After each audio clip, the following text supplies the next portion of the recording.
Hello, everybody. Good morning. Hello, Shannon. Okay, well, I have to say I'm very excited to be interviewing Premier Moe, which I think is every political staffer's dream. I've promised him, though, no hard questions. No questions like, why are you booking your own meetings? Are you on Twitter again? And my favorite, are you listening to me? No. Which I often asked. Yeah. So let's get down to business.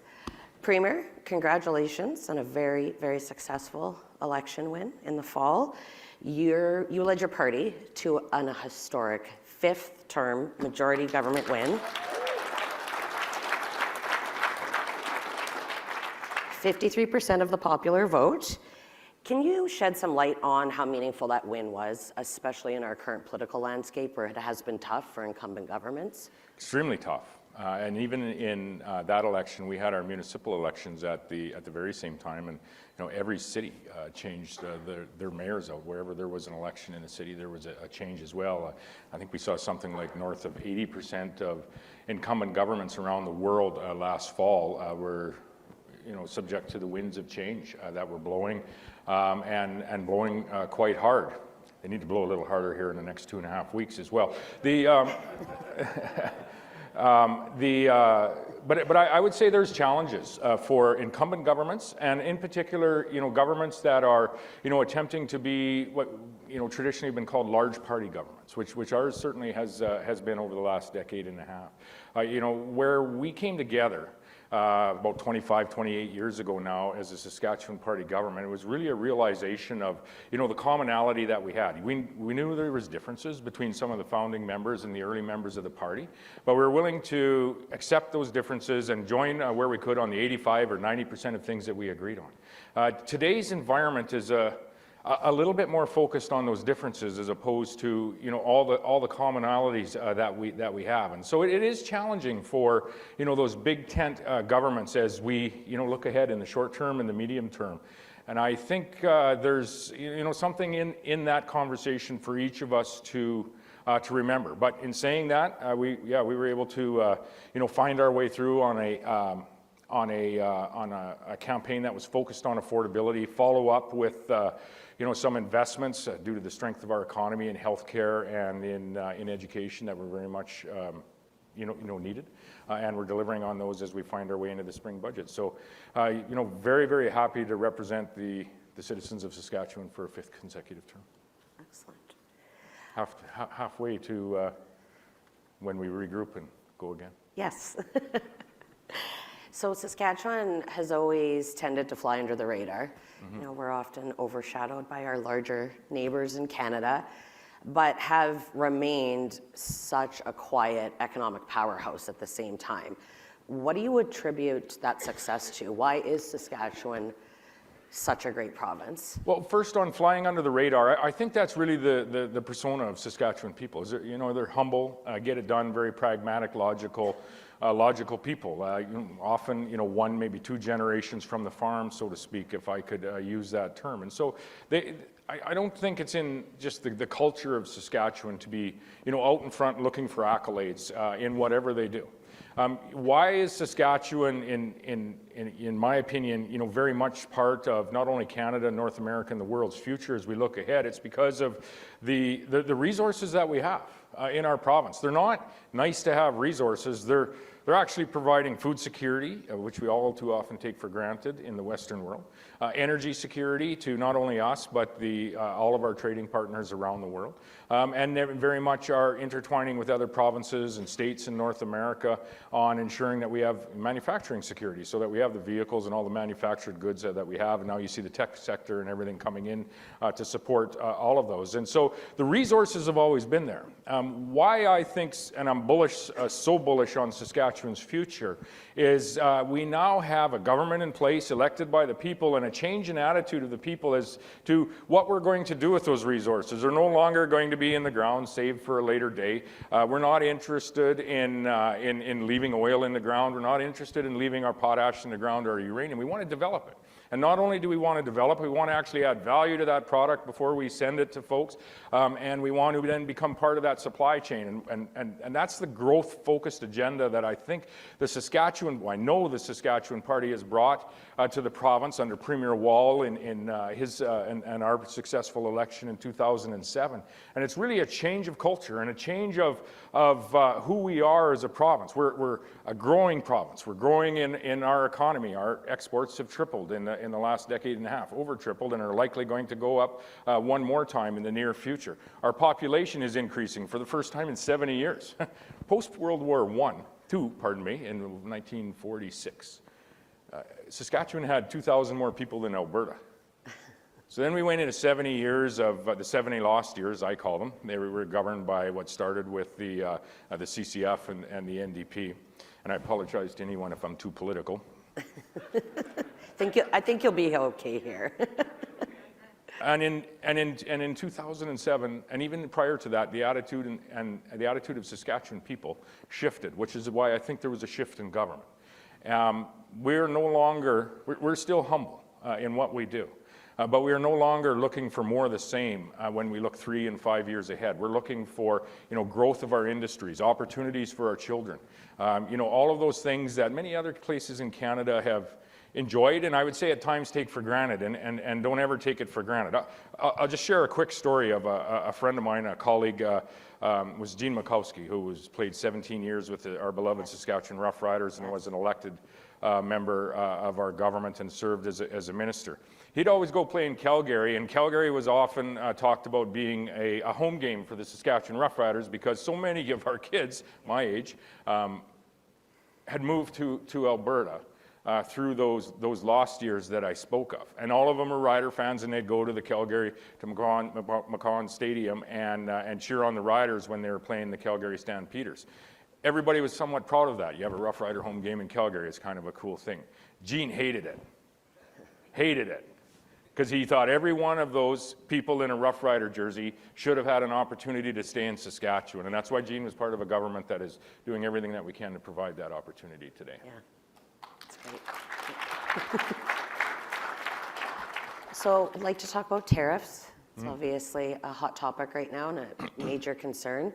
Premier Smith was with us yesterday. She actually complimented your approach to the expansion of trade and export markets. Your model that we've developed in Saskatchewan is a leader in Canada. So could you talk a little bit about that approach and then shed some light on why the tariffs are so concerning to the Saskatchewan economy? Sure, and there's multiple tariffs, and they're impacting different places, different areas of Canada in different ways. And so Saskatchewan, and as I said in 2007, the source of our wealth is the value of our exports. And so we're climbing that value chain. We're producing more different products, but we're also adding value to those products before they leave. In 2007, the value of those exports was $17 billion. The last 3 years running, it's between $45 and $50 billion. So we've over tripled, and we're going to go up another 5, 10, or 15 billion in the next 3 or 4 years with the mines that are coming on, the value-added agriculture projects that are coming on, and so on. And so we have increased our value of those exports incredibly. We've increased also where they go. We're not entirely reliant on the U.S. In fact, we're one of the least reliant on the U.S. when it comes to our exports. We export, our province of 1.25 million people exports to over 160 countries around the world, 10 of those of which we have a significant provincial presence in because we export over $1 billion into those particular countries. And so we very much for the last decade and a half have not only focused on the U.S. as a market, and it is our largest trading partner and our largest market, and yes, even after the current discussion is still going to be our largest market because we are not going to replace it, and likely are going to be our largest ally as well after the current discussion ends and the dust settles with that.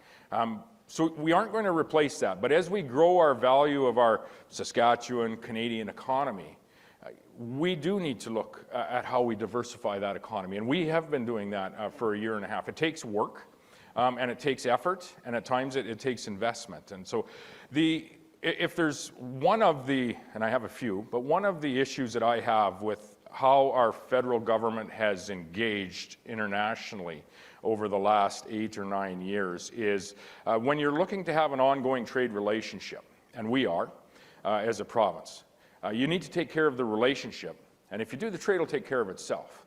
And so the relationship takes ongoing work. You need to be in market, in the good times, so that when you have an issue, you know who to pick the phone up and to actually work through that issue. And I think we've maybe haven't made the best effort at formulating and advancing those relationships around the world. If you want to diversify away from the United States of America with your trade, which is what I hear many people talk about today, you're going to, and if you think about how we have approached foreign relationships as a nation, we need to change how we approach foreign relations, and we need to separate some of our judgment and our political thoughts from the trade that we want to open up avenues to happen. And so the tariffs as they impact Saskatchewan and Canada right now are, the much talked about various levels of U.S. tariffs,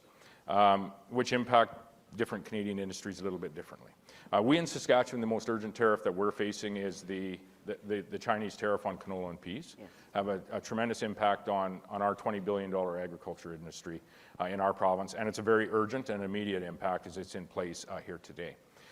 We also need to, as we move forward, remember to control what we can control. And so what we can control is that relationship, and we should be working at that not just today but ongoing with all countries. But second is the counter-tariff discussion. I've been in Washington a number of times making the case, alongside other premiers and federal politicians as well, that tariffs put on by the U.S. president have the largest detrimental impact to American families and American businesses.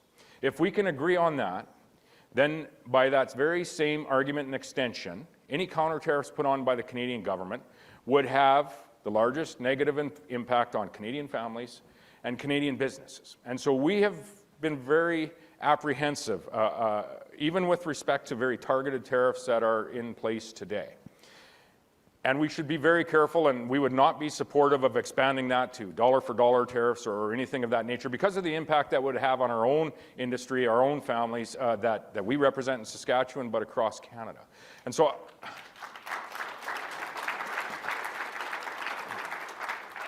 And that's despite the emotions of this. The emotions are run very deep, but we have to be, far be it for me to agree with a former Liberal Prime Minister, and not the most recent one.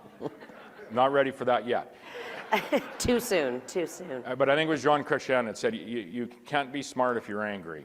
We need to be very, very smart in the time ahead. And I would say it's time for us as Canadians to have a pretty serious discussion about where we want to get. And I would say where we want to get in this discussion, in this relationship with the U.S., and I would say by extension virtually every one of our trading partners around the world, is to get to a fair and tariff-free trade environment.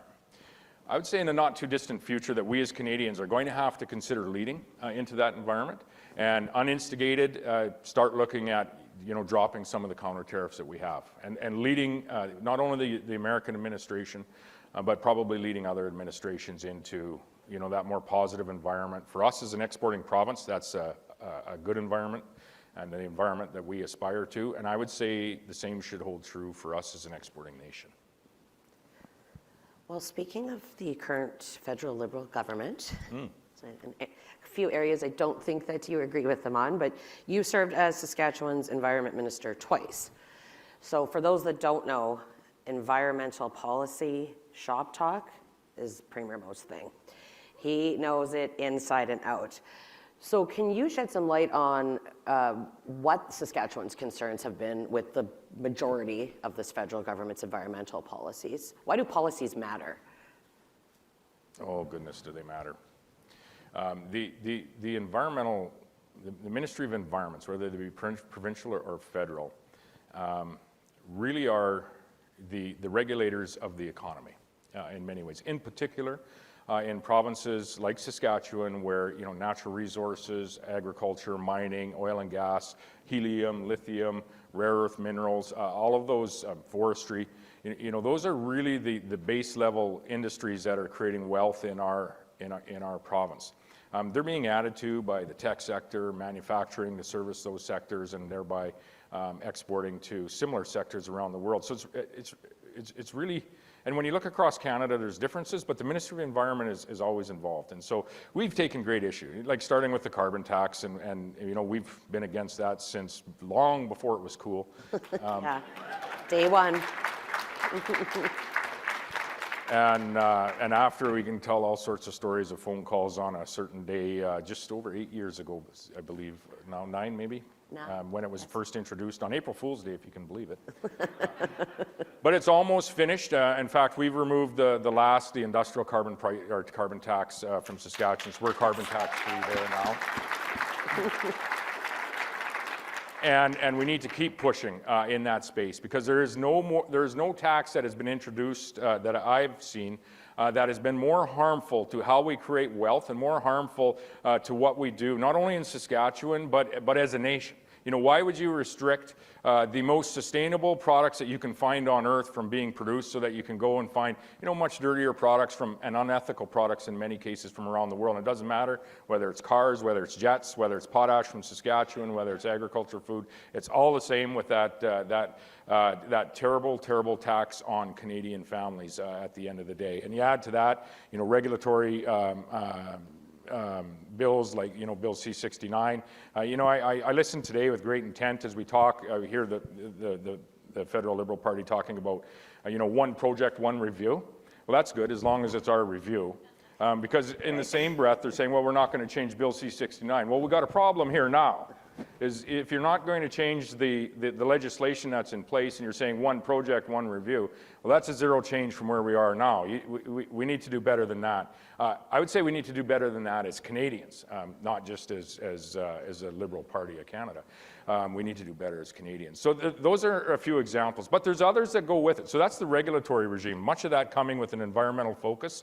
We do need an environmental focus, but you also need to be able to bring a project through to production because of how we do things from an ethical and sustainable and environmental perspective in Canada. And we should all be proud of that and proud of one another in what we produce. You know, proud of the cars that are produced in Ontario, proud of the manufactured goods that come out of Quebec, and equally proud of the most sustainable oil and gas products that you can find on Earth are coming out of Saskatchewan and Alberta. The potash has half the carbon content. I could go on here all day long.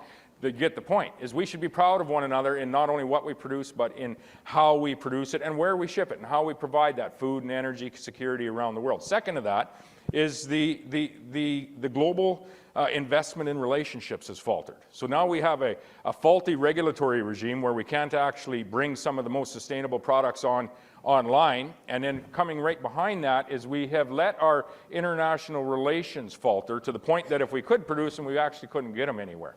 You know, we have to start focusing on those international relationships, our pipes, ports, and rail, to get that product there ultimately. And then last but not least, and I think this is the result, I often say, and you've heard it, Shannon, for the last number of years between Reg and you and I, is you can ignore reality, but you can't ignore the consequences of reality. When you have a faulty regulatory system that isn't allowing you investment to flow so that you can create wealth in Canadian communities and for Canadian families, and then you've let you're an exporting nation, and you've let your international relations go, so even if you could produce it, or what you are currently producing, you can't get rid of because nobody wants to buy it from you because they don't like you very much, or don't take you seriously, then you have a fiscal problem. And if you have a spending problem, and often you'll see governments that don't pay attention to those first two have a spending problem. And when you have a spending problem, now you have a debt problem. And so this is where we find ourselves in this current federal election.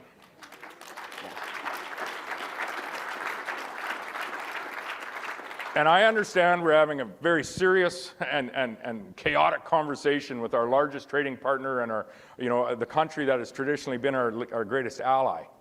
But we need to keep our eye on the ball with respect to what actually matters in this federal election. And I would say it's the policies, the potential policies that are going to come into place by the two parties, as Pierre Poilievre and Mark Carney leading them, that can actually form government here on April the 28th. And we really need to keep our eye on the ball as to why policies matter, how policies have worked over the last decade or so, and what policies each of those gentlemen and their parties are going to implement over the next 4 years. Yeah. That's a great segue. I did actually want to ask you about the election.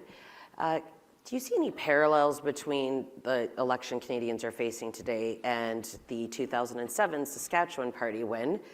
That was a pivotal moment in Saskatchewan's history. That election was very important. Do you see any similarities? I do, and I have maybe up until the last couple of weeks. And I think we need to get back to just how important this election is for Canadians. It is equally as important as that election was in 2007 in Saskatchewan.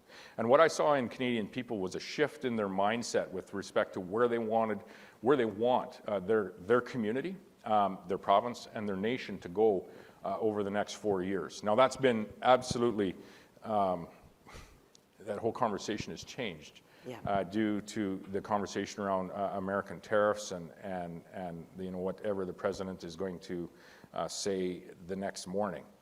But certainly I do see parallels between those two conversations. And here's the importance of it. I talked about the 70 lost years. Yeah, in 1946, Saskatchewan had 832,000 people. Alberta had 830. I made sure I mentioned that to Jason Kenney as he came on. In 2007, Alberta had somewhere in the neighborhood of 4.8 million, and Saskatchewan had 1 million, or 998,000. And so virtually no growth over that period of time. We're up 250,000 people since then and planning to go to 1.4, and so we're coming along now with our growth agenda in the province. But policies matter. Policies matter. They attract investment, they create jobs, it creates opportunities. We no longer are sending Rider fans to go out to Calgary to cheer for their Riders in away games. We're keeping them right at home so that they can cheer for them in our province. Yeah, I would say at that time, Saskatchewan was at a pivotal moment. Some of the comparisons that we're talking about in Canada right now. Yeah, it very much is, and that same analogy holds true for our nation. And if you look again, I took out those 3 points: the regulatory priorities that we've seen over the last 9 years, our international engagement over the last 8 or 9 years has slipped, and then the fiscal policy and where we are from from a budgetary perspective. Today there's one balanced budget in Canada, and that we were fortunate enough to introduce that today, and that doesn't come without policies mattering and very much being focused on which policies you're putting in place, not just this year, but over the last number of years in the lead into it. So when you look at those three buckets of focus, and you look at the two parties that can potentially form government,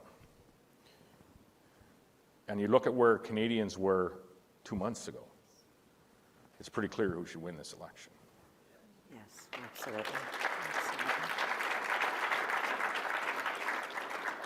Jumping back to tariffs again, you have been down in DC, I think several times now, just in this new calendar year. Can you give us some examples of folks that you've met with, what the reception has been like? Premier Smith talked a bit about this yesterday as well, too, from her experience. Yeah, and all of the premiers have been working together on this, and again, we for the most part we're in agreement. Not always as violent agreement as maybe we were a number of years ago, but we're finding our way through this. And Premier Smith has been just a tremendous force in opening the doors to discussions that maybe Canadians aren't comfortable with today, but they certainly need to get to if we're going to get to that fair, free, tariff-free trade environment. And so credit to Premier Smith for really being bold in her approach and getting us to a place of diplomacy. And that is where we need to get to, whether it's, for us, a concern with China as well as the United States of America. We've had these tariff issues before with India and China from the provincial perspective. Every time that a federal government, and not everyone here, if you're not connected to Saskatchewan, might not be aware of this, but every time our federal government has had a falling out with China or India, the immediate reaction is to put some type of tariff or non-tariff barrier on agricultural products that are being shipped into China or India, because it's largely a significant amount of the exports that go there. And so we've been through this with China since my time as leader and elected 2 or 3 times. We've been through this with India 2 or 3 times as well. And so, navigating through tariff challenges is not new to the province of Saskatchewan, but this is much more significant, much more broad, and we do need to work together. And credit to Danielle for her work in that space, as well as other premiers as well. We've met with a number of different secretaries. We really block it into groups, into Donald Trump's secretaries. Doug Burgum was a neighbor of ours for 8 years as a governor in North Dakota. Kristi Noem, just south of that. Chris Wright is the Secretary of Energy. There's Brooke Rollins there as well as the Secretary of Agriculture. And you get into the Senate level, the Congress level, and now we're reaching out to a number of various governors as well, and all of the time meeting with industry leaders as well. And the whole focus of that engagement, from my perspective, and I think all premiers' perspective, is to really instill on them what I said at the beginning. Tariffs put in place by the American administration have the largest negative impact on, first of all, American industries, second of all, American families. And here's the impact of this decision, putting a tariff on oil, for example, is your Midwestern refineries, they can't shift to U.S. light crude, they are going to close down.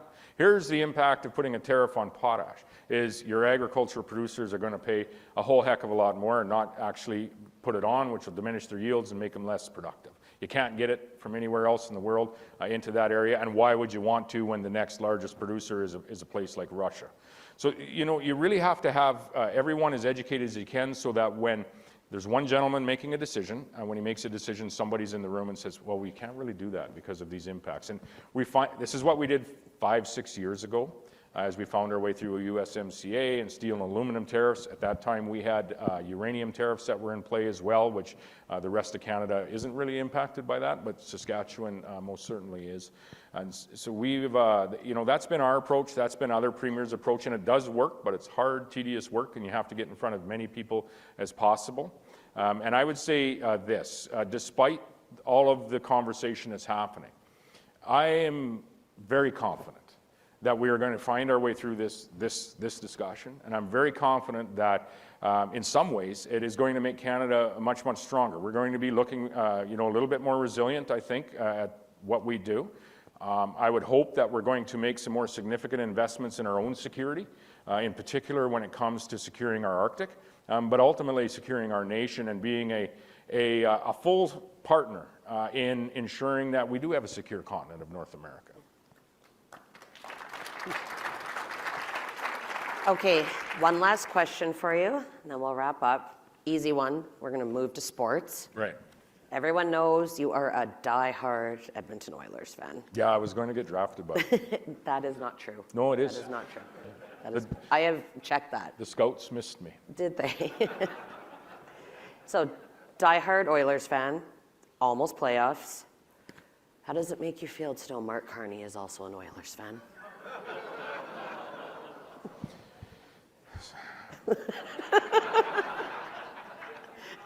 I said something when I was in Calgary, but I don't think I'm going to say it here.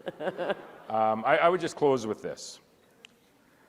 If we have a good 2.5, 3 weeks on the election campaign, Mr. Carney will have a lot of time to attend as many Oilers playoff games as he chooses. How's that? That's a great answer. Well, thank you so much. I just wanted to say, on behalf of everybody in Saskatchewan, and I think I could speak for this room and other places in Canada, thank you for your strong and steady leadership. Saskatchewan is lucky to have you, and so is Canada. Thank you, Shannon. Thank you, everybody.